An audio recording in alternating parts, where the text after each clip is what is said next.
Hello, friends. This is your host, Prashanth Daniel, and welcome to the Reasonable Truth Podcast, a program dedicated to helping Christians understand, articulate, and defend their faith as winsome ambassadors of Christ. I'm just going to start. This is just kind of a cold open here. This is a day I've been waiting for a few years, and that is not an overstatement. Um, um, Today I have on the show one of my heroes of the faith, Greg Koukl. Just a little bit about Greg before I have him speak. Greg founded Stand to Reason in 1993. He serves as the president of Stand to Reason. He's spoken on more than 90 university campuses, both in the US and abroad. And he's been on radio for over 30 years. He's an award-winning writer and best-selling author. Many of his books, which are sitting right there on my shelf behind me. And Greg has also been featured on Focus on the Family and has been interviewed for CBN and BBC. He's been quoted in Christianity Today, the US News and World Report, and the LA Times. Greg received his master's in philosophy of religion and ethics at the Talbot School of Theology. And he has a master's in Christian apologetics with honors from Simon Greenleaf University, and he is an adjunct professor in Christian apologetics at Biola University. But the most important qualification of all of that is he is one of my heroes of the faith. Greg, welcome to the show. Wow, what a sweet introduction. And I was so glad to hear you say that the goal of your show is to build winsome and attractive ambassadors, because that was kind of a handle for Stand to Reason 31 years ago when we started. Yesterday was our 31st anniversary. So yesterday was May 1st. Obviously, we're not live, but just for the record. And that was my goal, to build winsome and attractive ambassadors for Christ. And it's so satisfying 31 years later, not only to see what God has done, but even in your own life, Prashanth, that this is the goal that you have with the work you're doing. So you're paying it forward, and that's the best compliment anyone can pay me. Thank you, Greg. And there's a lot to that too, because I cannot tell you how pivotal your work and your influence has been, not only in my life personally, but even in our ministry as well. Mm. And I'll get into some of that. I'll explain some of that. But yeah, as for some of my listeners who don't know this, I myself am a product of Biola University. I went through the Christian apologetics program there, and some early influences in my life that got me into apologetics was like C.S. Lewis and Right. Ravi Zacharias, Philip Yancey, some of these authors. But it wasn't until I was kind of maybe my first year into Biola that I first heard of Greg Koukl. And I had a few people tell me about that. And of course, John was in my class, Jonathan Noyes, one of your team members. And Right. Alan and I graduated together. We graduated on the same day, Alan actually. Schliemann, right. Alan Schliemann, that's Interesting. right. That's right. And so by that point, by the time I got to the end of the apologetics program, Stand to Reason, your ministry is kind of a household name. And I had already read a couple of books of yours by that point. But yeah, it didn't take long for me to really start absorbing all of your work and even adopting a lot of your methodologies into my own engagement with non-believers and skeptics and even believers for that matter. And so that was very, very wonderful for me. And so it feels a little surreal even to be sitting here and interviewing you at this time. And so thank you so much You're for welcome. coming on with It's the my show. pleasure, really. Genuinely. Wonderful. So let's start with this, shall we? Tell me a little bit about kind of and this may be kind of a loaded, question, but if you can, you can take as long as you want answering that, but if you want to do it succinctly, you can. What was the vision for the birth of STR? What got it all started? Well, it's an appropriate question to ask the day after our 31st birthday. And actually, this last year, up until yesterday, for us was a celebration of 30 years And so there was a lot of reflection, and we even did a documentary that's available on our website, str.org, if people want to, 50-minute, actually nicely made documentary about how this all got started. But I was a staff pastor at a local church. I was 43 years old, which I'm only mentioning that because I think it's encouraging to young people, or I should say younger people. I'm not sure at your age, but I imagine you're roughly within that I'm category. 44. I'm 44 Okay, actually. so there you go. So you have better skin than I had at 43, so that's a good sign. But I say that because there's a lot of people that have been maybe feel like they've been spinning their wheels for a while and they're not getting traction. They're not sure where they can be best used. They've been trying some things out, and this certainly was the case in my life as well. I became a Christian in 1973, but it was 20 years before I started Stand to Reason. I did a whole lot of other things before that. I was involved in Christian radio and then continued. That was 3 years before we started. That was a serendipitous enterprise, how that happened. And in fact, most of the things were the way I look at it. I, I'm as I look at it from a human perspective, it was serendipitous. I didn't have a grand plan. I had a very basic commitment, and that was I wanted to be useful. I had some capabilities, and I wanted to make use of those capabilities wherever I had an opportunity. And the way I characterize that now, and a lot of times people will ask, gee, how can I do what you do, or something to that effect, which is a sweet thing to say, although they don't realize how difficult and challenging it can be much of the time. It's not glamorous, but it is satisfying. And that principle was bloom where you're planted. Bloom where you're planted. You're smiling, you recognize the aphorism there. And it's, I didn't make it up. I saw it on a plaque my wife had, but in the kitchen, bloom where you're planted, and I thought that's a great way of characterizing what I've been trying to do in my own life. That is, take whatever opportunities that God brings to me, and then if I can be faithful in those opportunities, then God is going to decide whether he wants to give me more. Now, that's not a guarantee. If you're not faithful, you're probably not going to get more. You know how that works. Faithful in little, then faithful in more. But sometimes you're really faithful in little, and it doesn't go beyond that. And in my view, that's fine because you're doing what you need to do faithfully before the Lord, and you're taking the opportunities he's sovereignly given you.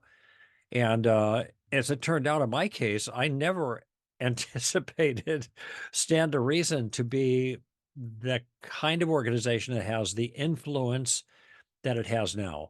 And it's much bigger than a personality, certainly than me. And it's one of the reasons I didn't attach my name to the organization directly, because I wanted it to be bigger than one personality and bigger than me and longer than I last. And when I think about, we just finished, for example, a week and a half ago, our last of our season of 6 reality conferences that we have around the country, specifically geared for young people, middle schoolers and high schoolers. When I say young, I mean young, not college kids or something like that. By the time they're in college, man, the die is cast for a lot of those kids. So but when I look at here we are in Minneapolis at the largest church in the state, and we have almost 4,000 kids in that event. Now that's our biggest venue, but we average about 2,500 in our different venues around the country. And wow, it blows my mind. People say, man, aren't you like proud of what this has become? And I'm looking at this and it's otherworldly to me. It doesn't even feel like mine, which I'm happy with that. That's fine. I am glad that for what God has done, but I have had a tiger by the tail for the last 30 years, and um, I've had great people as teammates over the years. Many of you know, has been on your show, as you mentioned, John Noyes and Alan Schleman, and others that are part of our team behind the scenes. And so I guess the first point is I didn't plan a big enterprise. I just was looking for a way to use the gifts that I have most effectively. Now, by the way, there's a point there. And I think most people try to figure out what to do with their lives the wrong way. And the way they would put it, and it's a spiritually noble impulse, but I think it's biblically flawed. And the way they put it is, I'm trying to figure out what God wants me to do specifically with my life. What is my calling? Am I feeling led to do this and that? Well, that is not a biblical motif, obviously. The concept of calling is in there and being led by the Spirit is in there, but they don't mean Paul, who uses those terms, didn't mean what most people mean when they use those terms. There's a different motif there. And to put it very simply, God distributes ministry not by calling, but by gifting. And we have 1 Corinthians 12 and Romans 12 and Ephesians 4 and 1 Peter has a passage in there. And what we ought to be thinking about is what capability have I been given that I can offer to the body of Christ? And that usually becomes more clear as you're blooming wherever you're planted, and that capability gets more refined. And so in the spring of 1973, I was in India, actually. I was in Andhra Pradesh, which is the section of India, and I was in Madras, actually, at the Hindustan Bible Institute, and where a lot of the other people from my church on this enterprise were going out to villages and doing things like that, which is great, working with children. But I was going to universities, and teaching and lecturing in larger venues because that was my capability. And that's what they wanted me to do. And the leader of that enterprise at the Hindustan Bible Institute, Bobby Gupta, he said, you ought to focus on this. You ought to do this, like all the time, not just be a staff pastor at a larger church, but focus on what you do best. And that's totally consistent with my philosophy of ministry and what I think the New Testament teaches. And that was really the impulse that got things going. But I had to think about what that looked like. And I got a lot of counsel from different people. And I realized what I wanted to do. I was interested in apologetics, and my gift is in communication, teaching, exhortation, however you want to characterize it. And one of the things I noticed, Prashanth, is that Christians the conversation in the culture with the Christians initiating was both shrill and shallow. Right. Shrill and shallow. And we have the best thinking.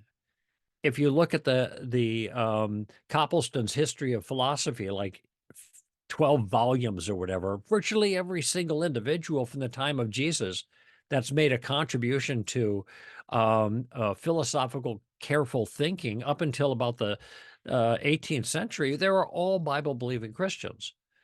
But we had lost, in the 20th century, we lost our footing in that conversation in the culture for a number of reasons. And I saw what was going on, that we were beginning to regain our footing. And there were a couple of players that were involved there. I mean, obviously, Francis Schaeffer. Well, C.S. Lewis was across the pond, so he's great, but I don't see him in the same category. We're thinking of people like Francis Schaeffer or Walter Martin in his specific area, which is cults, right. Or John Montgomery. John Montgomery was in play then. Norm Geisler was in play. Josh McDowell. But that was it. 5 people. That was it. That's right. And let's see, Josh and John are still around. John Montgomery and Josh and Norm's gone. Francis Schaeffer's gone, and Walter Martin's gone. But there's a whole bunch of others that have followed him, inspired by them. And and I realized that I had an opportunity to begin to speak to that arena. But part of what I wanted to do is speak it in a way that wasn't shrill. And this is where the concept of the winsome and attractive ambassador for Christ. I didn't even like the word evangelism because it has this baggage, doesn't it? It's got this this bellicose kind of baggage that's associated with it. Oh, them's fighting words kind of thing. And by the way, that has become more true now than it was 30 years ago because the culture has shifted so much, right? And so that was my general idea. And what's, I think, really cool is that on May 1st, 1993, when I presented the idea to a group of about 50 people that were from my church, or in many ways, I guess what we call it now would be my community, okay, my tribe. Didn't have that language back then. There was no internet back then. There was nothing like that back That's then. right. Yeah. But those were my tribe, my friends, people who came to places where I talk, and I had identified them, and so I said, I'm doing this thing on on the first, and it was a Saturday. Come on down. I want to talk to you guys about it. And I presented the idea of stand to reason, and it wasn't really well thought through. It wasn't too sophisticated, but the basics were there. I want to build an army of clear thinking Christians who are capable of, in a winsome and attractive way, making a difference for the cause of Christ, bringing thoughtful Christianity back to the table. And I wasn't alone. Right at the same time, J.P. Moreland had just begun his master's in Christian philosophy. I graduated under Craig Hazen, actually, over at Simon Greenleaf before he shifted to Biola, and my first master's, and then I immediately rolled in an MA Phil under J.P. Moreland. But that was something that was going, and it just seemed like there was a grassroots movement right in the early '90s, and things began to really develop fast and explode. And we were caught up in that tide that the Holy Spirit had sovereignly decided to begin. And there were other people just like me that were there. Hey, I'm here. Um, you know, send me, kind of thing. And so, but one thing that I was doing there was I was studying philosophy, and the other half of this advice, be a student of your craft. I'm sorry, the advice of blooming where you're planted is to be a student of your craft. We Right. have to take our craft seriously. If our craft is an academic craft, okay, there's information pertaining to the discipline of apologetics. Theology is vital to that because we have to be defending what's sound theologically and true. We are communicating. That's what we do as apologists. So that might be in writing, it might be in public speaking, it might be both, might be in radio. We didn't have podcasts back then, but it was just a variation of radio now. People are taking up. Now they have blogs. There's all kinds of ways, but that's the nature of the craft, and we have to take the craft seriously. So that was also combined. We actually have a recording of that very first session, the entire talk that I gave, somewhat extemporaneously to this group of 50 people about here's what I have in mind for Stand to Reason. And what's very cool now, 30 years later, listening to the details of that, even though it was a half-baked idea, I had some things in place, and virtually everything that I had hoped would take place uh, through Stand to Reason has come to pass, and much more too, as technology has improved and more people came on board. But so it was that impulse really to be useful in general there as a follower of Jesus, to be more productive with regards to the particular capabilities that God has given me. And I don't limit gifts to the lists in First Corinthians and in Romans. I think it's best to think of your gift as what can you do? What are the Right. capabilities, whether it's spiritual or natural or an amalgam? I don't make those distinctions. It's me.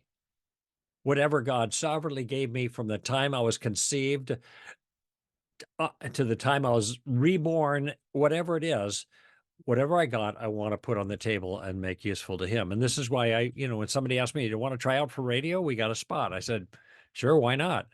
Never done that before. Not sure how it's done, but I'll try to talk for 3 hours without stopping. Right. Pretty challenging the first couple of years, but nevertheless, I was able to learn how to do that and still doing it. So anyway, that's in kind of a large nutshell, that was that was the way this all began. And then as time went on, Prashanth, I clarified, we tightened it up, we gave more detail, like the ambassador motif that is characteristic of our organization, the knowledge, wisdom, character aspect, knowledge and accurately informed mind, wisdom and artful method, character and attractive manner. I didn't work that out until about 3 years into Stand to Reason. And a lot of times, what goes on in a thing like this is you just start moving forward with what you have, and then you kind of reflectively look at what you're doing that's effective. Okay. And as I was moving forward, I realized, well, here's what I'm trying to do. I'm trying to do, I want to build an ambassador. What's an ambassador look like? And I had to think through that and then try to cultivate a characterization that had a ring to it, knowledge and accurately informed mind, wisdom and artful method, character and attractive manner. So I was, in a sense, mindful to the transferability of these concepts, which I think is really important. Um, and that, but so much of it just happened as I was moving forward, and 31 years later, we have, thank God what we have. And as I mentioned to you off the air, I'll just say it publicly because this is important. The message is always more important than the messenger. That's right. And this messenger is not going to be around all the time. I'm going to be hanging up my cleats, and others are going to um, take the leadership role. And that's okay because the message is what's most important. And we want to continue doing that at STR. No, that's wonderful. That's really an excellent kind of synopsis of what SDR is about. It's interesting because you mentioned HBI in Madras. Well, Madras is where Oh, I'm from. That's yeah, no yeah. I'm kidding. so now they call it Chennai now. It's not Madras Okay. anymore. They call it Well, Chennai.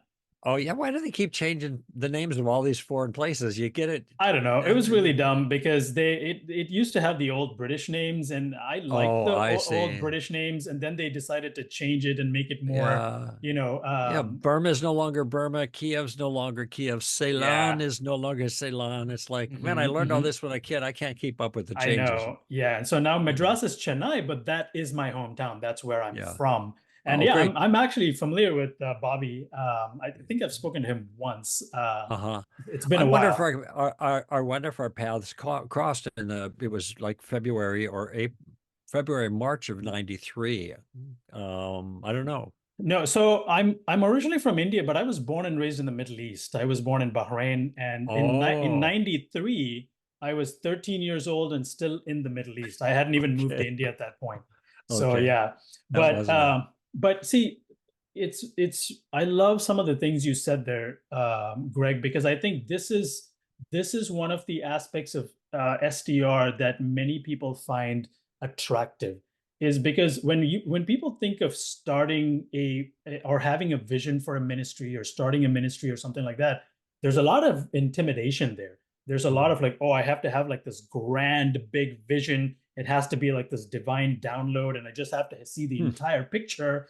And I don't have any of that, and I don't know where to begin. And Yeah. this is one of the things that's so disarming about that, the way you communicate it, is that a lot of us start and we don't have the whole picture. We don't know the Right. grand vision. But your point is be faithful in the small things. If you feel like you have a gift for something, start Yeah. practicing it. Don't print out the business cards first. You don't have to find the building first and get all the Hmm. equipment and hire all the staff. Just start doing what That's you right. are good at doing, and And everything by the else will way, fall into place. if I could jump in here, you don't even have to figure out whether you have a gift for it. In my view, my thinking is just try it out. If you have an opportunity, well, maybe you fall on your face. It doesn't work out so well. That's okay. It's a learning Right, experience. Thomas Edison said something like, "I found 1,000 ways that this project doesn't work." right, right. But that's the way you find out what works. And by the way, I like the divine download comment, and I wrote it down. So I'm going to steal that from you and use it No worries. because it's a great way of putting it. Nice alliteration as well. Divine Oh, download. thank you. I'm honored that Greg Koukl would actually copy something from me. That's a feather to my hat, if you will. But no, I was going to say, when I first started listening to you, and I'll say this, one of my earliest exposures to your work was when you gave a talk on decision making and the will of God. Oh yeah. And Mhm. I think some of your notes were based on Gary Friesen's book. Yes, he And was very helpful to me, but right, I'd expanded you more about expanded on it and you've talked about the wisdom model. I've yeah. used that wisdom model in my own life because I went around for years carrying the weight of this. I have to know Oh yeah. exactly what God is trying to do in my life and all that. And when I listened, I still remember it was on CD. Remember CDs, those things called CDs? Well, Um, they were actually on cassette tapes before they were Oh, on cassette tapes. CDs. Okay, there you go. Yes, Yeah, there yeah. you go. So I Goes way listened to it back. on CD, And Greg, I kid you not, by the time you were done with that talk, I just felt like this huge weight just lift Hmm. off. And I remember thinking, okay, I don't Yeah. have to have it all together.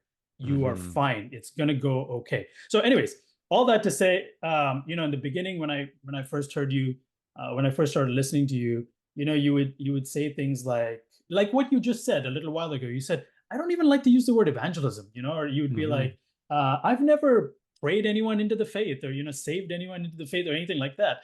And those were unusual comments Hmm. coming from someone who's a leader in Christian ministry. That doesn't even fit into the lexicon Mm. of at least conventional Christian ministries back in the day. Right. And so my initial impression was, is is he trying to be provocative? Is he just saying these things for the sake of being provocative? And then when I actually started listening to why you had those euphemisms or why you use those kind of expressions, I actually began to understand there's a great deal of common sense. It doesn't have to be theological, whatever you call it, Hmm. sophisticatedness, if you will. Right. But Right. that's one of the things that you did very well was you had this ability to bring things down to a grassroots level and say, hey, let's just keep this simple, shall we? This Hmm. word is this word is loaded.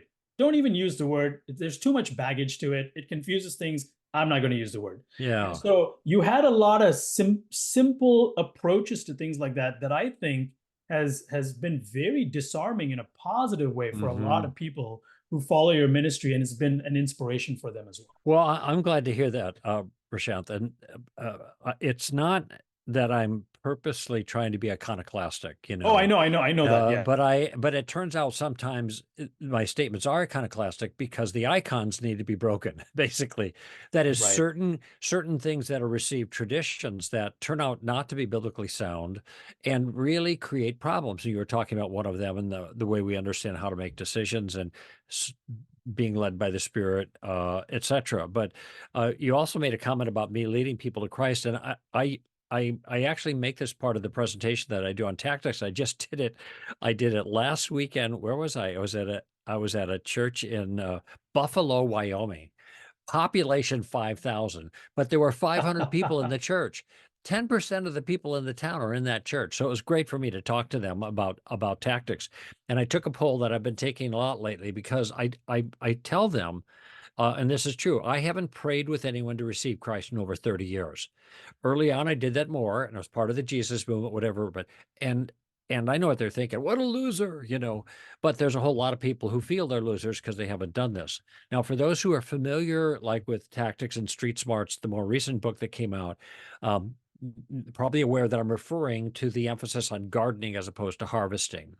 But see, I do want that to be provocative, but I also want to back it up. I don't want to just be the outlier and try to draw a lot of attention because I take a poll and I ask them, how many people here are Christians?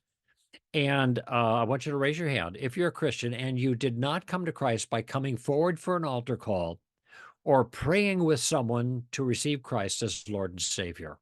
Okay.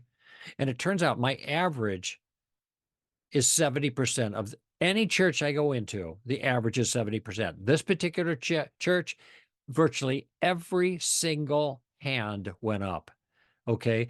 Which makes the point that most people don't become Christians by somebody praying with them to receive Christ. Right. So if you're not praying with people to receive Christ, that doesn't mean you're not being effective as an ambassador for Christ for the cause of the gospel. Now, That's I, right. I talk about the nature of gardening and how the significance there and how to be a good gardener, but people come to Christ through gardening, not through the harvest takes care of itself. When the harvest when the fruit is ripe, it falls into the basket. I mean, this is my brother didn't even lead me to Christ that night I became a Christian. I told him, I want to become a Christian. Quit talking to me.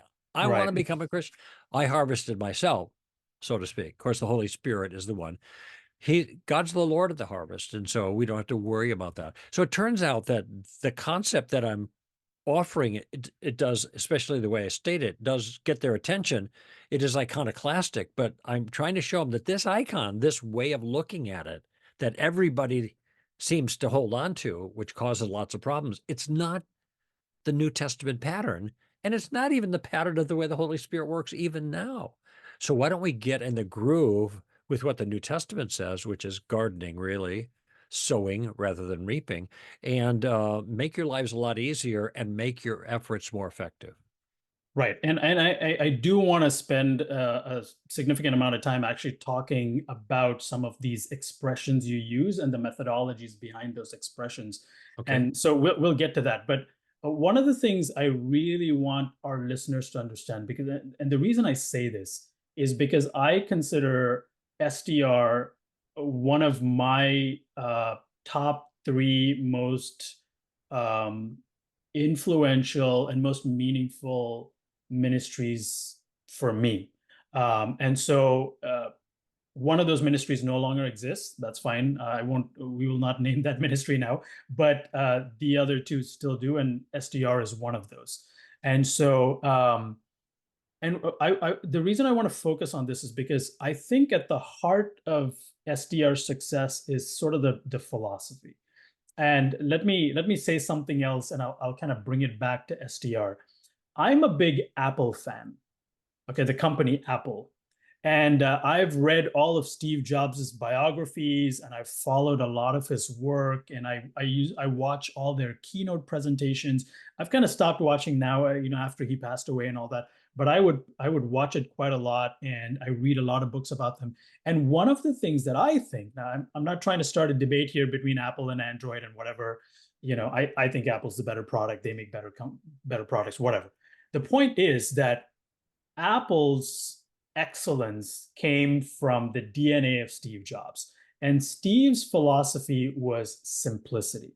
He wanted everything to be simple. And I remember reading this one time in a book that, Bill Gates, in some conference of his, he was asked about, Microsoft products and, some aspects of their softwares or something being difficult. And he actually said, if our customers don't understand how to use our products, then they're kind of not very smart. He basically said our customers are stupid and they have to learn how to use it. And when Steve Jobs was told about what Bill Gates said, Steve's response was, well, if our customers don't know how to use our products, that means we're stupid because we have not been able to create a product that was simple enough that you can just pull it out of the box and start using it. Anyone from 8 years old to 80 years old can just pick up an Apple product and start using it. Right. And that's why Apple products even ship without like big, thick, user manuals and all that. They just have a little quick start. Quick start guide. Yeah. Right. I actually have a point to all of this. I'm going somewhere with this. That's right. And this is my point. I have been of the opinion that SDR, in my mind, has Apple-esque sort of DNA. And I think this is one thing that you guys do really well is you have this ability to take abstract, complicated, complex, sophisticated things and bring it down and explain it in a manner that is understandable for everybody. And it's almost like you guys, you probably didn't say this, but it's almost like the philosophy cries out, if our listeners can't understand what we're saying, we need to do a better job. We're going to continue doing a better job until everybody understands it. And that's one of the things that I've really admired about SDR, because I think there are a lot of great ministries out there. There's certainly no shortage of Christian apologetics ministries or philosophy ministries and all that. But a lot of them stay in that very abstract, sophisticated level. And I think of, who was it? Was it Chesterton who said, it's not the marketplace that needs to learn the language of academia. It's academia that needs to learn the language of the marketplace. Yeah, that's well put. And I think that's one of the things that SDR has done really, really well. And I think it's made the evangelical world a better place. Well, thank you. That's high praise because it has been a goal. And one of the things we talk about at Stand to Reason, and we discuss our philosophy of ministry a lot. And basically I try to keep it aphoristic. In other words, these pithy statements that kind of capture what we're about. Be a student of your craft and bloom where you're planted. We're the first one at an event. We're the last ones to leave. I mean, we have a blue collar ethic, no prima donnas for Stand to Reason. We are low maintenance speakers. We're going to do whatever's asked of us. and make everybody happy. If they're going to give us an honorary, we want to make them really happy to sign that check based on what we've offered. So these are concepts that I continue to repeat with our team. And, it just, after a while, really sinks in, not just the concepts in their minds so they remember it, but obviously it sinks into the behavior.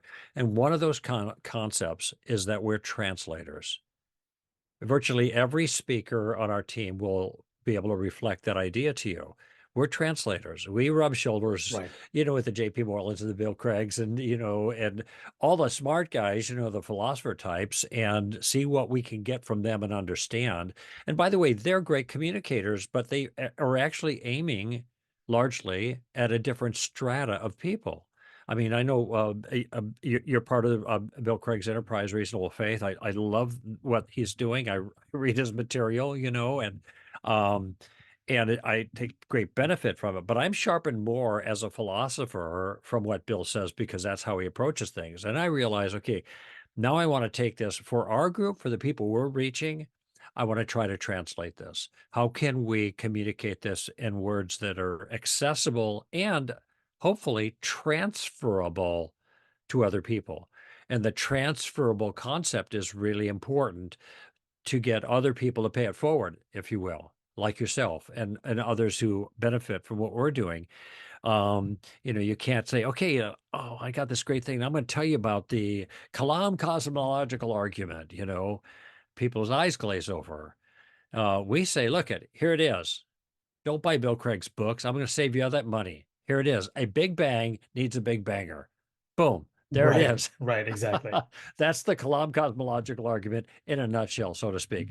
So we are very intentional about doing what you've just said, and I'm only mentioning this to reinforce those who are listening. If you are building something, anything, you have to figure out ways of identifying what you're trying to accomplish using language that's very accessible. And if you're building a group that's part of your team, your professional team, language that will transfer to them very well as well. Keep in mind what we're doing. Here's what we're doing. Here's what we're doing. Right. And here's Right. how we're doing it. Right. That's exactly right. And again, I said this like even when we were first kind of casting the vision for our ministry. I just want to make a quick correction. I just want to make sure that our listeners don't misunderstand. You said something about me being part of, Bill Craig's outfit. So his is Reasonable Faith. We are Reasonable Truth. And I just want to make sure that, Oh, I'm sorry. yeah, I'm not, Okay. no, that's okay. I'm not, My I'm bad. actually not affiliated with Bill Craig. But I am expecting one of these days he's going to shoot me an email and be like, hey, your ministry sounds too much like mine. It's causing a lot of confusion. No. Cut it out, You're both So, reasonable. That's good. yeah, Yeah. there we Well, go. thanks for that correction No, because no, that's I, okay. I wasn't sure if that was the other organization, apologetics organization you No, no, benefited from, but nevertheless, okay. that's But absolutely right.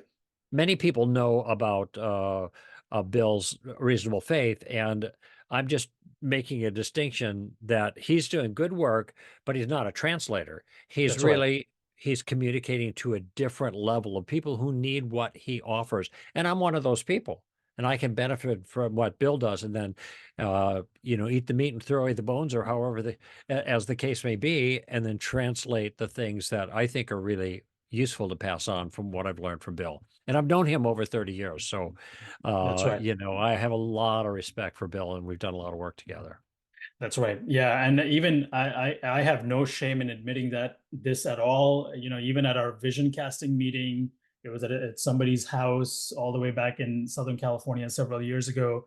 I remember saying at that meeting, I really want us to kind of follow in SDR's DNA because I want us to keep things simple. I am not interested in impressing anyone with our academic sophistication. Yes, we all have degrees, whatever. Nobody cares about that. What we care about is we want to be able to communicate difficult issues, controversial issues in a friendly and a more, basic level as possible for everyone to understand. And this is one of the things, like, even if you look at our ministry's website, our kind of our motto is understand, articulate, defend. We want to make sure that we understand the issues well. We want to articulate it in a manner that the marketplace understands, and we want to defend the truth as good ambassadors. So yeah, Excellent. in many ways, that's been very pivotal, very influential for us as SDR's philosophy. So Greg, which actually brings me to this. I want to talk about your expressions. I think sometimes I somewhere you call it Gregisms. I guess I don't know I where you. didn't think that Okay, up. I I don't know would who never who use came up that with that language. word. I Somebody don't know who said came up. Kouklisms too, but I think that's the way our team uses it now. And I'm not entirely comfortable with that, but I don't know what else would substitute. So Well, for my listeners, I want to say I'm going to define for you what Gregisms are. They're basic, and Greg, you can correct me since it is literally named after you, I guess. But it is a very pithy way of defining a particular issue or defining a methodology. And would you say that's kind of a bare bones definition of yeah, it that? is. Actually, there's a word for that. It's called an aphorism. And aphorisms are these kinds of things which you just described. So a big bang needs a big banger is an aphorism. It's a very simple, short one. It's got a nice alliteration, has a good sound to it, good euphony, as they say, as writers say, but also it is memorable and captures the concept well. And by the way, Jesus taught in aphorisms much of the time. Right, I mean, he was first, shall be last, and he was I do that with an audience. They always fill it in, or think of the Proverbs, a harsh word stirs up anger, a gentle answer turns away wrath. And so when we find as you pointed out, a pithy way of putting it, it's just more memorable. The important thing with good aphorisms is that they are sound. Because I right, hear things that I call pastorisms, which are also aphorisms that are used by pastors that have a measure of truth to them, but they also, if you push them too far, they can be be inaccurate. Like, you right, know, on the cross, the Father turned his back on Jesus. Well, right, okay, there was a split in the divine nature. Well, that can't happen. right. Or people don't care how much you how do they put that? They don't People care how don't much care you. how much you know, they want to know No, that you care or something like that. yes, yes, and there is certainly a truth to that, but that isn't the way I find my doctor, or anything like that. And some Right, people, anyway, just so there are aphorisms that are popular that we have to be careful of because they're not entirely accurate. But if you want to teach effectively, and if you can find a way to say it that is pithy and to the point and sound, well, you're going to be a better communicator. I that's mean, right. that's kind of my background there. So that's a That's right. Gregism. Right. Great. Fantastic. So let's actually walk through just a few of your expressions because I All really right. want my listeners to hear this. I want them. One of the motifs of this podcast even is I want my listeners to walk away with what I walked away years ago after listening and reading some of your material is that the kingdom work that we can do is not, in one sense, is not hard. In Mhm. another sense, it is, but in one sense, it's not. It doesn't have Mhm. to be complicated. So And these aren't going to so, be like Yogi Berra stuff, like nobody goes to that restaurant anymore. It's too crowded. Or if you come to a no, fork in the road, take it. Or always go to other people's funerals, or no, else no, they no, wouldn't go to not your funeral. Okay, those nothing are. like that. Nothing But like that. those are funny, weird aphorisms. But even with Yogi Berra, he's famous for that. They're called malaprops. But there is a measure of truth in each of those. And so, anyway, go ahead. We'll leave Yogi Berra behind. Right, right. Yeah.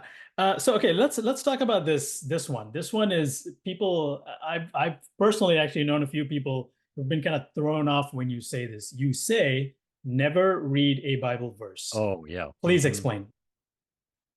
Well, the concern here, and this is when I was asked the question, and it was a consultant, and we were developing some material. What if you had one thing to teach somebody, one important thing to teach a Christian, one idea to leave with them that would be the most important thing you could leave with a Christian? So this is a discipleship kind of issue.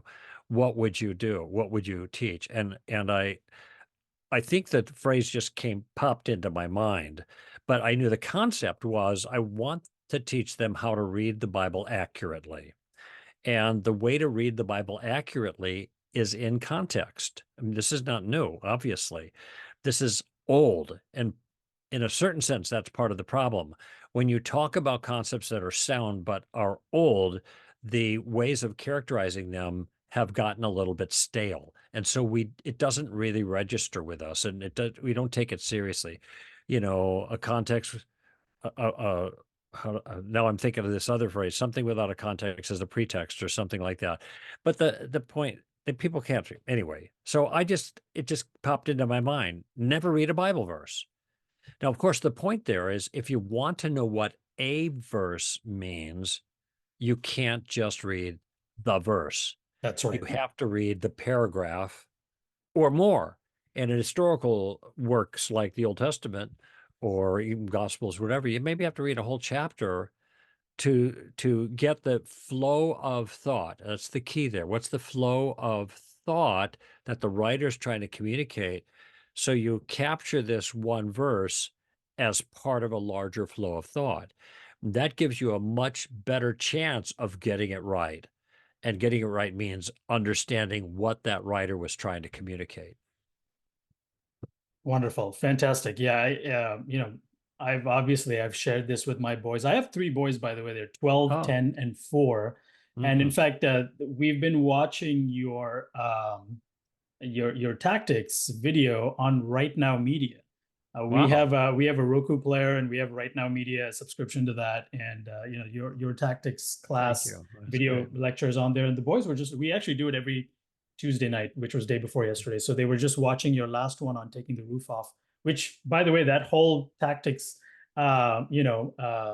series, if you will, has a bunch of these expressions. I don't think Hmm. we'll get into every one of them today, but we can certainly Yeah. touch on some of those. But I That remember, go ahead. taking the roof off, that phrase comes from Francis Schaeffer. So I just Right, stole it from him. Then I right, explained what it is. It's another way of kind of characterizing what philosophers would call a reductio or a reductio ad absurdum. But anyway, right. So here's another expression I came across many years ago when I was listening to one of your talks. And this was another one of those talks that I felt like relieved me a lot of pressure because, in the Christian world, we're beat on the head with this Matthew 28, and every time you get a chance, you have to evangelize, you have to give them the gospel. And, sometimes it's 5 minutes in a little, 2 minutes in an mhm. elevator ride or 5 minutes in the bus or something like that. And I've always had this idea, how is that even realistic? Like, I don't even know how I would do that. And I just felt a lot of pressure. And I Mhm. remember in one of your talks, you said, you may never get a person to sign on the dotted line by the time you're done. You may never see the harvest. And that actually leads to another expression, which we'll get into later. But you said it's okay if I don't convert the person, if okay if that person never changes his mind in the middle of our conversation, but I do want to do one thing. I want to send that person limping. I want to put a rock in his shoe. Yeah, that's right. Please explain that expression. What do you mean by that? Well, and now I know you're jibing me here a little bit with the first Columbo question. What do you mean by that? And that's it's when I began to realize that our efforts are best spent not trying to harvest, but rather to garden, because Yes, the gardening leads to the harvest, and the harvest takes care of itself. When the fruit is ripe, it drops into the basket. There's a little aphoristic way of putting it. that's right. But then I had to characterize my goal some way for pedagogy, for the ability to teach it to other people. So what is my goal? What's the bottom line? And I remember being asked that question by Ryan Dobson, who is Jim Dobson's son, and he had a radio show in Colorado Springs, and and I was there in studio with him, and he's a very interesting guy, very very energetic, right? And but he's interviewing me about tactics, and he said, "Well, what's the bottom line here? What are you trying to accomplish?" And that's why. So I'm just trying to put a stone in their shoe. I just want to get him to think, okay? And he almost came unglued in a good way because he had been raised in a very, very kind of fundamentalist environment, as you can imagine, and to be freed up from this requirement of trying to close the deal in your conversations and just be satisfied with offering something for somebody to think about. That's the stone in the shoe motif. He just thought that was fabulous, and I've gotten that response from. He was so excited. He told me, "I can't wait to go out now and use some of the things you taught me. It's Ryan Dobson, for goodness sake. So this is the same response, Prashanth, that I get from a lot of different people, that they feel they're freed up. In fact, I've heard that phrase many times. I feel liberated, or I feel like I've been freed Right. from a demand that is not really a New Testament demand, but it's a cultural way of approaching evangelism. There are no altar calls in the book of Acts. There are no opportunities given for people to receive Christ as Lord and Savior in so many words. Jesus didn't get to the gospel in every conversation. And so that's not incumbent upon us. So what do we shoot for? Well, we do our best to we're lowering the bar a little bit. Okay, just try to give them something to think about. Now, when I talk about this, I mentioned putting a stone in someone's shoe, and I said, everybody's had a stone in their shoe. It's not the end of the world, but it's annoying. You got to deal with it. You got to pull the shoe off and take care of it. Well, in a certain sense, that's what I want to be doing with people I talk to. I just want to give them something to think about. It might be something that helps deflect or parry a challenge that they've given to Christianity in some sort, or a Christian ethical viewpoint, or maybe it's a challenge about their own viewpoint, like an atheist, for example, who complains about the problem of evil. I said, okay, well, maybe you're right. Maybe there is no God. All those things that you just complained about, that you talked about, do those things still happen in the world? Oh, yeah, sure. Are they still evil? Yeah, of course they're evil. That's why I don't believe in God. Okay, now you tell me how you explain the problem of evil without God. There's no God. Okay, with you. No, Right. you still have a problem with evil. How do you fix that problem? And the point there is the problem of evil is a human problem, not a Christian problem, not a theist That's problem. right. Mhm. Everybody's got to deal with it. So what have I done? He didn't have to answer to me. He's got to answer to himself. By the way, it Right. turns out that there's a whole lot of people that this was a big deal for them. If I recall, C.S. Lewis was a moral realist, even though he's an atheist. He believed in morality, but he had no way to make sense of it. Holly Ordway, who is now a Christian apologist, was brought to Christ in part as an atheist because she was also a moral realist. She Right. believed in objective right and wrong, which most people do, even if their philosophy doesn't allow for that. Right. Um, and so this becomes the stone in their shoe. Now what? What am I going to do with this conflict, this dissonance between what I understand to be true about reality? There's objective morality, and my worldview that that makes no sense of that feature of reality. That's a stone in the shoe. And that would be a little more sophisticated way of putting it. But the idea there is I don't have to convince them that they're mistaken. If I can just give them the information and just let it sit, that's going to have an impact by itself. God's going to use that. And I'm just going to appeal to any of your listeners who became followers of Jesus as adults. In other words, in a thoughtful way, as a young adult or an adult. They weren't, and then they became. And it's probably the case in most of their lives that there wasn't any one thing that like all of a sudden they had an epiphany and, oh, okay, I'll believe in Jesus. I think that does happen, but it's rare. I think what happened is somewhere along the line, someone put a stone in their shoe and they just couldn't get away from this thing that kept nagging at them until finally this thing overcame them and they realized that Christianity was true.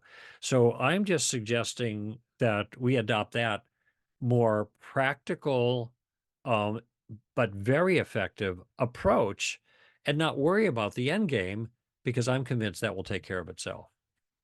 That's the stone in the shoe. No, I think that's a good point. I think also, I wonder if sometimes, and you can chime in on this on this thought, Greg. I wonder sometimes if I don't know if that's the case now, but it used to be that we actually wondered if evangelism was a lot easier than it looked like, and this is what I mean by that. There used to be this idea, maybe there still is this idea in some circles that you go out there and you meet an unbeliever on the street, and you just give them the gospel with the power of your rhetoric, and they just fall on their knees, and tears fall down their faces, and they just give their heart to the Lord, and they become a Christian. It almost never plays out that way. Almost Hmm. never. Hmm. More often than not, people are going to have questions. People are going to have doubts. There's going to be some, nagging skepticism and things like that. And we're Right. going to have to be able to deal with that. Right. Practically, also, what does this look like? Like personally, for me, I go to like a sporting event or something like that, and I see some guy. We're in the middle of a basketball game at the Staples Center. Some guy somewhere in the crowd is holding a John 3:16, Right. sign. And I've always looked at stuff like that, and I thought, well, that's kind of dumb. I don't think that's very effective. And the reason I Hmm. think that is because I think to myself, what is he thinking when he made that poster? Does he think that somewhere some skeptic is standing there and he looks at that John 3:16, he's like, wait a minute, what John 3:16? What is that? That looks like a Bible verse. All right, I got to get to this right now, and pulls out a Bible and looks into it Right. and sees and reads the gospel and is like, oh my goodness, and just like gives his heart to the Lord right there in the middle of Staples Center. Yeah. No, it's Yeah. not going to play out like that. I think we're overestimating these kinds of tactics, not to use your word, but No, that's not all right. to No, I use think these you're kind of right. It's a methodologies, strategy more. Yeah, whatever. right? And I think you're right about that. I sometimes people will say, well, God's word will never return to him void. Well, they're quoting Yeah. from Elijah or I mean Isaiah or something like that, and that isn't what that passage means. The next verse, and applying our principle, never read a Bible verse, says, "But it will always accomplish that which God intended for it." Right. Okay. So, and sometimes people use that justification and that practice almost like there's magic in these numerals, 3:16 with the word John in front of them. That's right. And what that does, here's what it does: it identifies that individual as a Christian who's making a public display of it. Now, that doesn't bother me. I don't think it's effective, just like you said. Correct. And sometimes there's a place for us to be visible as Christians, in a very non-Christian environment. But I don't think this isn't evangelism. Right. And it's not, I'm not even saying that it's morally wrong. I'm just saying that it's Correct. ineffective. Like even Correct. I'm a believer, and I would look at a sign and say, buddy, just sit down. I'm here to watch a game. Yeah. Yeah, that's right. So there are, these are attempts, and it's right-hearted, I think, but it's wrong-headed. It doesn't really help. And it Right. would be better to think of maybe another more effective means of communicating than just putting a verse up there or something like that. No, I don't mind. Like some football players will have it like on their deal. And, they all have all kinds of things that Black Lives Matter and whatever that you see players now. Right. Right. So if you have a person that, by contrast to some of these other worldly views, he's identifying himself with Jesus or with the gospel's sake, that's a different thing going on there. He's not communicating the gospel. He's making clear that I'm a follower of Jesus. I'm not following these other kinds of things. That's a different kind of statement. And I think I'm fine with that. But it's a Right. different, it's not evangelism. Right. Correct. Um, And so that actually brings us, I think that's a very good segue, which actually brings us to engaging people, engaging the culture. And at this point, I want to talk about your book Tactics. Okay. I bought the first version, and then, oh no, actually I did. I bought your your revised version as well. And then 10th uh, anniversary. yeah, the 10th anniversary edition. And then I've been reading this book, Street Smarts, Oh, over the good. last couple Good of for you. weeks. And by the way, for those of you listening online, I will put a link in the show notes, in the description section of the show, where you can buy Greg's books and where you can access his ministry stuff as well. I'll leave that in the description section of the show. But Greg, talk about tactics a little bit. And we don't have to Hmm. work through every one of those Right. actual tactics but how did you come upon that idea, and how did that develop into what it has become Well, today? this is another somewhat serendipitous thing. And the way somebody, one of our staff who was being interviewed for that 30-year anniversary documentary, put it was that, and I think it was a good observation. I don't know if I put it this way myself, but now that I heard this, I said, yeah, she hit the nail on the head. She said, Greg has the ability of doing certain things that are effective, but then watching himself do it and figure out what he's doing that is effective so he can pass it on to other people. I don't know if that makes sense, but Right, oh, here's what right, I'm doing. Okay, I'm doing. And so as time went on, I realized interacting on radio shows, for example, because I started radio in 1990 and 3 hours Saturday, 3 hours Sunday, it's taking calls, then working the rest of the week, my other job kind of thing. But um, interactions with people in more hostile environments, university environments, or something like that. And I mean, ideologically more hostile. People have characteristically right, treated me well. So, but still, and I thought, okay, what did I just do? Wait, oh, I just showed him that his view, he was doing the same thing that he was telling me not to do. So he said, you should judge. I said, why not? Because it's wrong to judge. Well, then why are you judging me right now? Okay, now that's a right, little example of a tactic that shows that their view, in practice at least, is self-refuting. They're doing the very thing they're telling me not to do. So if you really think it's wrong, why are you doing it? And if you're doing it and don't think it's wrong, why are you faulting me for doing the same thing that you're doing? right, Okay. And so that's really attempt, not just a gotcha moment to try to refine. Well, there's sometimes where it's appropriate to make judgments about things, and maybe other times it's not appropriate. And that's part of the follow-up conversation. But the maneuver there, I realized the maneuver. I said, well, what do I call? Oh, that's like their view commits suicide. Okay. So I call that the suicide tactic. Now, some people don't like that term now because suicide has become such a problem in our culture and even Christian things. So when I was actually on Focus of the Family, they said, we're not going to talk about that tactic. We're not even use that word. But there's an example of I'm just doing this stuff, and I thought maybe I learned that in philosophy. Maybe I just picked it up. I think I actually learned that from J.P. Moreland. I remember an incident where he was teaching, and he pointed that out, that when people are doing the very thing that they're telling you not to do. And the change fell in the meter for me like that. And now I can see it all over the place. But most of the time, people don't see that kind of thing. If I teach them, oh my gosh, I get it. Yeah.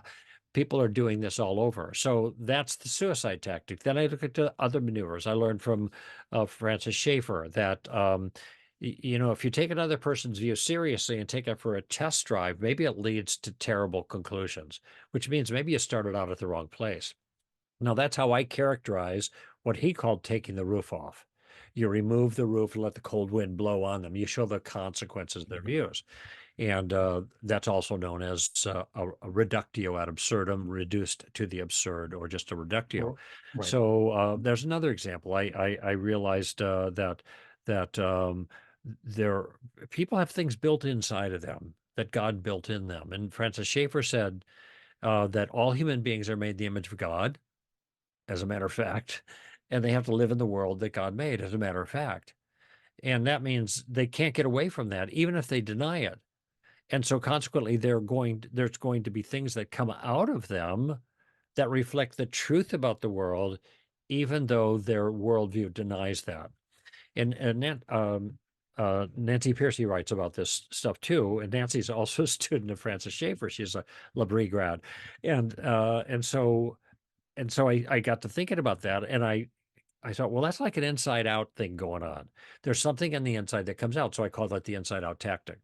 So as time goes on and I'm looking at these little things that seem to be working, I'm the teacher in me is giving it a name for the purpose of pedagogy, the ability to teach the concept to other people.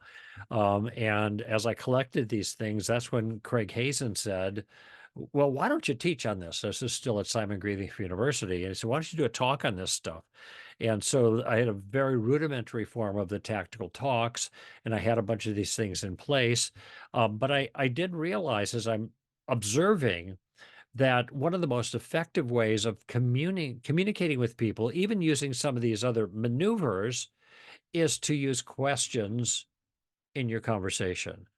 And that's when, and actually, I was well into the writing of the book, Tactics, the first one, that was 2009, before this concept of using questions a very particular way began to gel. And I gave it a name, And I first was going to call it asking questions. Oh, that's what Aristotle, that's what Socrates did, right?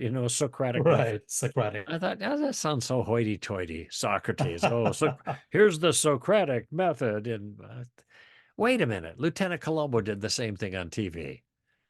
All right, this is going to be the Columbo tactic. So, though there are a lot of people now who don't know who Lieutenant Columbo is, nevertheless, if I get to teach, I can kind of put on my trench coat and get the cigar, and I can Right. mimic Columbo, and that's a lot of fun.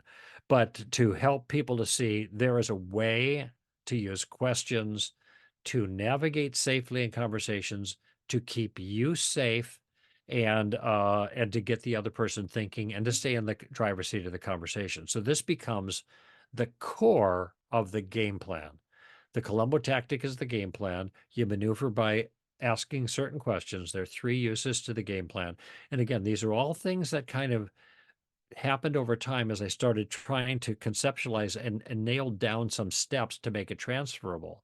And there was a guy at Summit Ministries, I was there at Summit, and Kevin, I can't think of his last name right off the top of my head, but and he helped me with my questions. It was just great. Why don't you say this and then this? Then I came up with my basic Columbo questions for those three different uses.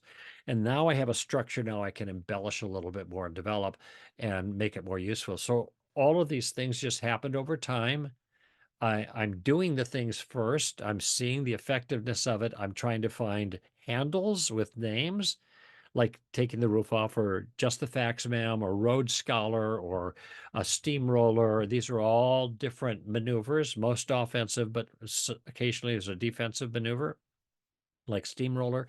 And then I just kind of codified it. And when I put it in a package, it not only became easier for me to use because it was already kind of packaged in my mind, but it came really easy for other people to use as well. And that was the tactics book, a game plan for discussing your Christian convictions. And the first third or so is about the game plan proper, and I talk about the ins and outs and how that works, how to use the three different steps and the questions associated with them. Very easy to do. And the rest of the book, part two, is all these different types of maneuvers that will help them to see the flaws in other people's arguments, or challenge things. And so that was it. It was just a kind of a work in progress for 10, 15 years. And I finally put it to pen to paper. And so now that's what 15 years later, it's still actually going really strong. And I'm glad to see that. No, that's fantastic. Just kind of on a side note, I have spoken to many people over the last 10 or so years, heads of other organizations, other ministries, and all that. And I will say, without naming any names or any organizations, there is a good deal of professional jealousy with the tactics methodologies and the tactics books, Oh, because many people out there just like me have been like, well, why didn't I think of that? That's like the yeah, easiest thing yeah. ever, like Right. how could we not have put that together? Sure. And here you are, you just took all your experience of engaging with different Well, people there are a couple and of turned it there's into something. questioning evangelism. That's a great book. Norm Geisler's son did a book similar to that. Questioning evangelism is I'm just I'm remiss for remembering his name right now. He's done a great job. Jewish guy, works for university, I think. And those are really good books, and they touch some of the same notes, but from a little different perspective. So they're all valuable, and I'm glad that those books are there. So the more the better, as far as I'm concerned. And these techniques are what you suggested there are very, in a certain sense, commonsensical. Right, And I have had exactly. many people that have said to me after doing a basic tactics presentation, which I really just focus on Columbo if I have 2 or 3 hours without going into the others, because the game plan is the most important. They said, I learned this in sales training. I learned this in my secular management training. It's all exactly the same. I said, yeah, it's smart stuff for lots of fields. It's pretty simple when you start and you learn the steps, basically. Right, right. Excellent. Greg, as we kind of come to the end here, we probably have about 20 minutes ish left. I want to switch gears and kind of talk about the current landscape, the kind of cultural Mm. landscape that we're in. Um, I've been professionally, I started this ministry about, when was it, early 2021, but I've actually been doing sort of amateur apologetics for about 15, 16 years or so. And the questions and the issues have changed quite a bit, as you'll agree. Like when, we first Right. started, it was still a lot of the classical questions. Why does God allow evil? Evidences for the resurrection of Christ and all those. But today the questions are entirely different. Now we're asking questions like, what is a woman? And just very, very, questions that we've always assumed a millennia of wisdom has already answered and we've known for a long time. Right. Right. Um, it feels like there's an epidemic of insanity, especially in the Western world. Hmm. And one of the questions, of course, there are some days I wake up and I'm like, I'm really hopeful. I'm like, we can do this. There's some great people out there, incredible minds. And then there are other mornings I wake up and I'm like, we're doomed. I don't know where this is going. And, things like that. Like even now you see all the chaos happening on college campuses and things like that. How did we get here as a nation or as a culture, having been founded on sort of a Judeo-Christian framework or sort of on the scaffolding of rationality? This is the last culture I would have expected to start to crumble the way it's crumbling. What do Going you think crazy. is going crazy? Exactly. What do you think is happening? What's at the core of this insanity here? Well, in a way, that's Too broad of uh, a question, I well, recognize. I'm no, no, sorry it's a about. fair question. I'm, in a way, it's easy to answer. In a way, it's hard to answer. Okay. Um, in the Street Smarts book, which you flashed just a moment ago, came out in September. This is my attempt to take the tactical approach, in particular, the third step of the tactical game plan, and apply it to specific areas like atheism, for example, or about abortion, or challenges to the Bible, the person of Jesus, or marriage, sex, gender, that kind of stuff. Okay, but I have a chapter in there about actually two chapters that are really important that are preliminary. They're in the first portion of the book. And one of them is about what I call the primal heresy. And the primal heresy goes all the way back to the garden, and it has to do with human autonomy, the desire for human beings to live without restraint.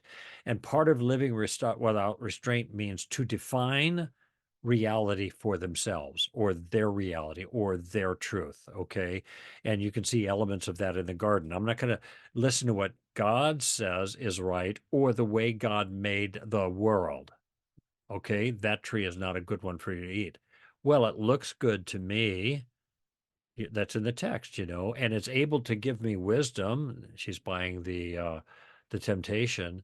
And so, disregarding what God says, I'm going to do what I want. Okay. And that's essentially the heart of relativism, where it is the inside that determines what's true, not the outside that determines what's true. So I characterize that to see that, and now we are in an age that is completely, relativism is an idol. I don't usually use that language because I think it's sometimes overused or improperly used, but this has become, just think of the phrase, you do you. Now, in the 60s and the 70s, when I was in high school and in college, I graduated in 1968. The you do you was expressed differently. Do your own thing. If it feels good, do it. Whatever turns you on, blah, blah, blah. And other crazy phrases like groovy and funky and far out. So I just watched the Jesus Revolution the other night for the first time, and a lot of that language just came back.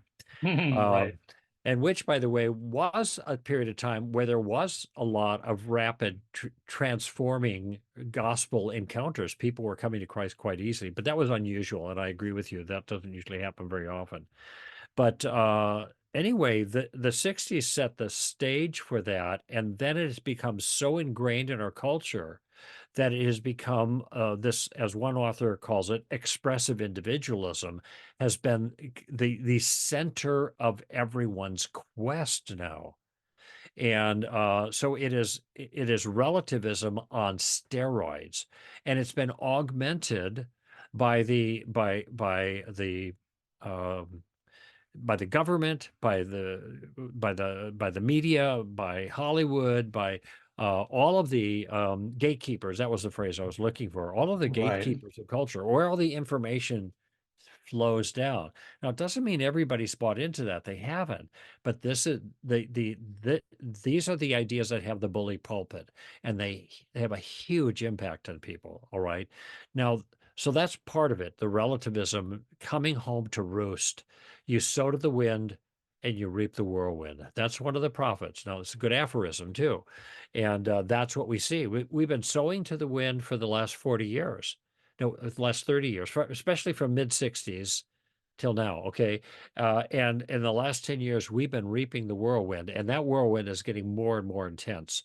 So we are on the brink of a very totalitarian circumstance. And the irony in this Right. case is the totalitarianism isn't just coming top down from the government, that's Soviet style. All right. That's Right. happening, but it's also coming on a lateral basis with what Rod Dreher calls soft totalitarianism in his book Live Not by Lies, where you're getting Right. cultural elements that are able to control your lives, like Google and Facebook, etc., and penetrate and know everything that you're doing wherever you're at all the time. And so that's one half of the picture. The other half of the picture, and I talk about this in a chapter, I think titled The Spiritual Nature of the Street or something like that. I'm playing on the street analogy or motif in Street Smart. So you go out on the street, what are you up against spiritually? And I talk about the chief weapon that the enemy has against Christians in spiritual battle is clearly New Testament wise deception and lies. A lot of people Right. think of the spiritual battle being a power encounter, the devil versus me, and I'm going to pray against him, and he's working against me, and I pray a certain way. I'm glad for the prayers. And Paul mentions just a little bit in Ephesians 6 towards the end about praying. But most of the reference to the devil's activity is an activity of deception and blindness. And if you look at Second Corinthians chapter 4, you look in Second Timothy chapter 2, you look at First John chapter 5, you look in Romans chapter 12, I'm sorry, Revelation 12. All of these have statements about the devil's complete control over the world, Right. blinded the eyes of the unbelievers, holding the world captive to do his will. How does he do that? He does it by lying to them. And this is the dynamic here. It's not just that he lies, he has an influence on them so they don't see the lie. And this is the critical part here. Right. There's the lie, but they can't see it. Okay. Why? Because he's blinded them. So if you dig a big hole or a trench and you ask this blind person to walk toward it, they're going to keep going. They're going to fall right in it because they don't see it. Okay, what we see Right. now is we see all kinds of things that are big ideological holes. We see like Islam is a religion of peace. Nothing could be farther from the truth, and obviously so. Right. I'm just stating the facts, as it were, and obviously so. Why do people say that? Because they can't see it. Because here is something, Islam, that has spiritual ramifications. The people of the book, Jews and Christians, are the mortal enemies from the Islam's perspective of Islam. That's right. Okay. And so there's a spiritual element here that's blindness is taking place because of the spiritual attack. And people fall into the trap. They believe what's obviously false. How about this? Men can get pregnant. I mean, 10 years ago, well, I was going to say 10 years ago, you would have been laughed off the stage if you said something like that. That's right. I listened to you know who Dennis Prager is, right? The Oh, Jewish yes. conservative talk show Yeah. host. Dennis was on Bill Maher's show about 4 years ago, and he said the left believes that men can get pregnant, and everybody laughed at him Right. in a vindictive kind of fashion. You're out of your mind. Of course, now it's standard fare. Okay. Right. So what Francis Schaeffer said, another aphorism here, it's great though, great insight. What was unthinkable yesterday is thinkable today and ordinary and commonplace tomorrow. I Right. call that socially velocitized. Like the faster you go, the more you get used to it. It doesn't seem unusual. like in a car. Same things happen in here. Well, So not only has it, I would also add that not only has it been normalized, it's almost been made virtuous in many ways. oh, absolutely. And then there's one other detail is that it's not just and this is the totalitarian element. Um, if you disagreed with let's just call it the pardon me, the other side for the sake of discussion, those that don't share the Christian worldview, people thought you were wrong. Then the new atheists came along right after 9/11, and that movement is largely dead, but they did leave behind an impact. The new atheists said that theists are not only wrong, they're dangerous. Okay. Now what we have is Christians and conservatives broadly, and that includes a lot of Christians, obviously, particularly as it such touches ethical issues and moral issues that the Christian worldview speaks to, and theological issues. They're not just wrong, they're dangerous, but they're so dangerous they ought to be punished. They have to be silenced. Right. Okay. And this is now it's coming full bore here. And the things that they're being silenced on, and think about this, almost all of the things that Christians are saying relative to culture can be justified by a mere appeal to common sense. You That's right. don't need, in a certain sense, chapter and verse, you know. So this is just a dynamic that's developed. And by the way, I'm glad for the question because I hadn't actually put it together in those terms before. But what you have, to sum up, you have this relativism, this human autonomy. We get to decide what's true. That goes back to the garden. Then in the 60s, we have that really becoming popular, and now it's really building, mixed with the blindness to obvious truths that the devil has caused and people are falling into the holes. But part of what's gone along with it is this militant element, this angry element. Christians are not just wrong, they're dangerous, they ought to be silenced and punished. Now, we are getting very, very close to a tipping point, in my view. And I'm not you've been around me and Santa Teresa long. I am not a chicken little guy. Okay. Right. Right. But I spent 5.5 weeks in 1976 behind the Iron Curtain working with Christians who are living in the Soviet Union and also in the Soviet satellites. And those people who emigrated to the US are looking around now and they are petrified by what they see. Oh, that's And the right. kinds of things that we are just taking as a matter of course um, were the kinds of things that the Soviets did routinely That's right. as a totalitarian government to control. And it hasn't gotten that extreme, and I don't want to overstate this. I'm just saying we are moving in this direction, and I do think a lot depends on what happens this year with the political scene. The But election I year. think Yeah. yes, that's right, but and I don't want to get particularly political. At the same time, everything is political now. That's right. Every That's right. single thing is political.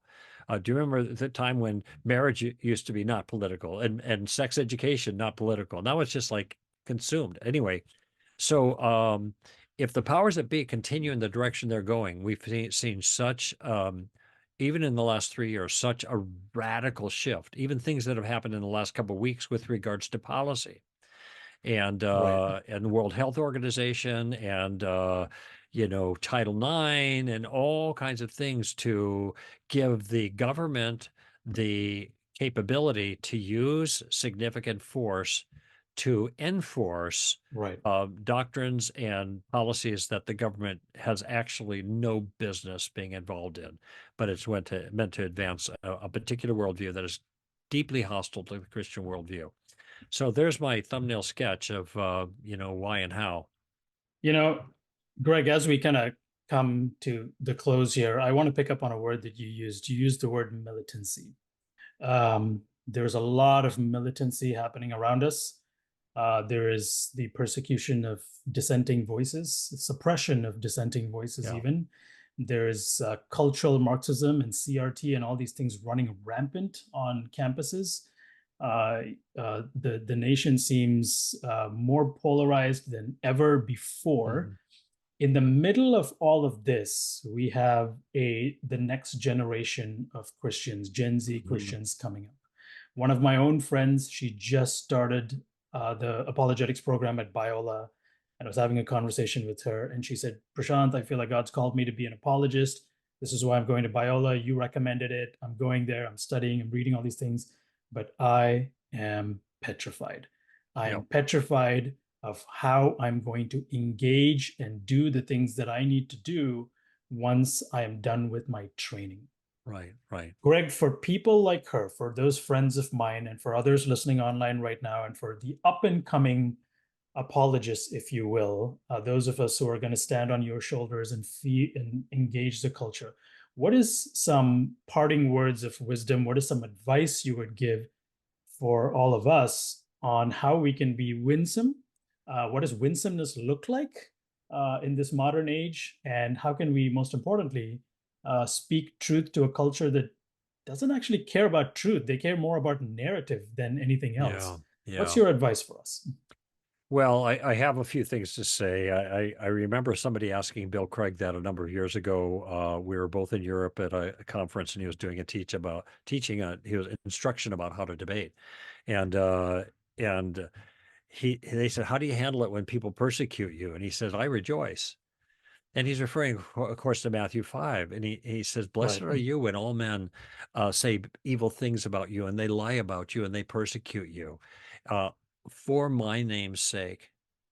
Rejoice and be glad, for great is your reward in heaven." Okay, so that Mm, is a point of encouragement. Now, I understand that sometimes it's hard to sink your teeth into that when you're under fire. But we need to have that in the back of our minds because that is the status of the church since the beginning.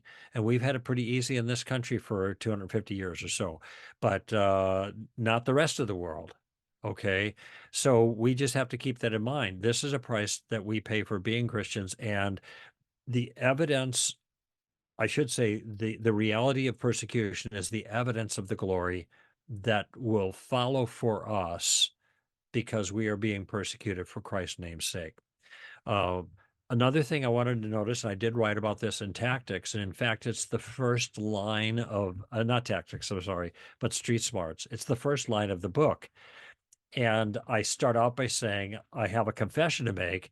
Evangelism is not easy for me. that's right. And I actually struggle with starting the book that way. Obviously, it's a eye catcher and it keeps people reading. But I thought that's a negative note, But part of the reason is that I wanted people to have a sober understanding of what they're up against and also to realize that they're not alone. Because look at Jesus and John make that Matthew chapter 10, sending out the disciples in their first short-term mission journey. Four times, wait, was it four times inside of 7 verses? Maybe it was three times. He said, "Do not fear, do Right. not fear, do not fear." And now he qualifies it each time differently. It's worth looking at though. And do not fear him who can kill the body and not the soul. Well, that's pretty Mhm. scary. Right. He said, "Don't worry about those guys. Worry about the one who can take body and soul and throw it into hell." That's the Father, right? Right. Whoa. Okay. So let's get your perspective straight. Now, why did he tell the disciples that? He told the disciples that because he was sending them out. And he knew that there was challenge and there was threat. And it wasn't just short term that he was looking at, he was looking long term as well, because the discourse includes longer term challenges they'd experienced standing before magistrates and governors and kings, and et cetera. But he says, "You got the Holy Spirit. Okay, the Holy Spirit will help you out." But I also make the note in Street Smarts that Jesus did not say this about the Holy Spirit being their helper Right. when he first called them. He said, when he first called them, "Follow me and I will make you fishers of men." And by the time you get to Matthew 10, he's been doing that for a year and a half or so Right. before he sends them out. So this is where be a student of your craft, right? You are learning what you need to know. The Holy Spirit then has the content or substance to help you say what you need to say. Now, the Holy Spirit can do anything he wants, take a rank new believer and speak forth all kinds of wisdom. But generally, there's a preparation time and there's substance. Remember in the upper room discourse, Jesus says that the Holy Spirit will be given to you, and he will bring to remembrance all that I have taught you. Now, he's speaking specifically of the disciples in that case and their discipleship under his tutelage. But that's another thing. Let's get prepared. Is it scary out there? Right. That's why I wrote Street Smarts, the preparation and tactics for that, and the work you do, and so many others. So that's another thing. And to keep in mind that when the hardship hits, we're not alone. Um, others are suffering too. Right. And Peter makes that exact point in 1 Peter chapter 5. And what he says is, be on the alert, be on your guard. Your adversary, the devil, is prowling around like a roaring lion, seeking someone to devour. Now, some Right. people have said, oh, yeah, he's roaring, but he has no teeth. This is nonsense. It isn't taken seriously, the warning, because Peter didn't Right. say, don't worry about him. Peter says, resist him, firm in your faith, knowing that the same experiences of suffering are being experienced by your brethren who are in the world. So Right. this is with regards to your question. Okay, now what? I'm learning, and I got a tough world to go into. Yeah, it's tougher than what I ever faced. And when we talk to our groups, our youth, our youth, they're middle schoolers and high schoolers that have been going to our reality conferences around the country. I finish up with them and I say, look, at the most important generation is the next generation, always. And that's you. We're moving on. We're passing the baton to you. And guess what? It's going to be a whole lot harder for you than it is for me. You got to get that right. But we're in this together. All right. And we're going to help you stand to reason and others, but let's get equipped. But we have to have, look at when people get trained in the military. I was in the Army 68 to 74. I was a reservist. I didn't see action, but I got trained. They fire Right. live rounds over your head. You're crawling through the Right. mud and through barbed wire. They're firing hot ammunition right over your head. You see the tracers and everything. Okay. Why? Because they are training you to stand in circumstances when that's going to be happening to you. And the Right. same thing is true here. That we are being sent into a hostile world where there's a spiritual battle going on, not just flesh and blood, but powers and principalities and etc. Ephesians 6 stuff. But nevertheless, it's still a risk. And part of us has to be willing to say, okay, I'm going to take that risk to be faithful to Christ. I'm going to take that risk to be faithful to Christ. If we don't do that, then we are not going to be effective. Okay, that's just what it means to be a Christian in this life. Are you scared? Yes, I get it. And you ought to be, because it's dangerous out there in the war zone, and it's more dangerous than it ever has been. As soon as you accept that and then get your training, get your kit together and put on your combat face, right? Um, then the better it's going to be. Uh, you know, then step out and trust the Lord, do the best you can. And if you are doing it unto the Lord, unto our audience of one, then you're doing what needs to be done. We don't measure our effectiveness. Let's see, how do I put this? We don't measure ourselves by uh, how many people we've run to the Lord, how many people come to our event, how many whatever. Okay. We measure it by faithfulness, not by Right. those measures of effectiveness and an audience of one. And that's Right. what we have to do. And we need you. We need them all. And I'm in my twilight here of my efforts, and my biggest concern now, Prashanth, is that as protecting the body from the world without and from the wolves within. And there are a lot Right. of wolves. So there's lots of challenges all around. Let's get it straight. Let's get equipped. Let's learn the truth. Let's live by it, and let's finish well. Wonderful, Greg. Well, I'm hoping I get to see you this year at ETS. I know it's going to be in San Diego, I believe, if I'm correct. Oh yeah, it's And just a 3-hour right, drive from my house. Yeah. right, and although it is going to be just a couple of weeks away from the election, and kind of depending on which way it swings, California might be a dumpster fire. Who knows what's going to happen It's always later a this year? dumpster fire. But I am looking forward to seeing you hopefully this year, Greg. But Greg Koukl, thank you so much for joining us on this show. Thank you so much for your words of wisdom. Like I said before, you are a hero of my faith, and I appreciate you so much for taking the time to being on our show. It's been a real pleasure. You've done a great job with what you're doing, and keep up the good work, brother. Thank you so much, Greg. I really appreciate it. All right, everyone. Thank you for listening to that show. You know where to find us. Like, subscribe, share, and we'll catch you guys again next time on the Reasonable Truth podcast.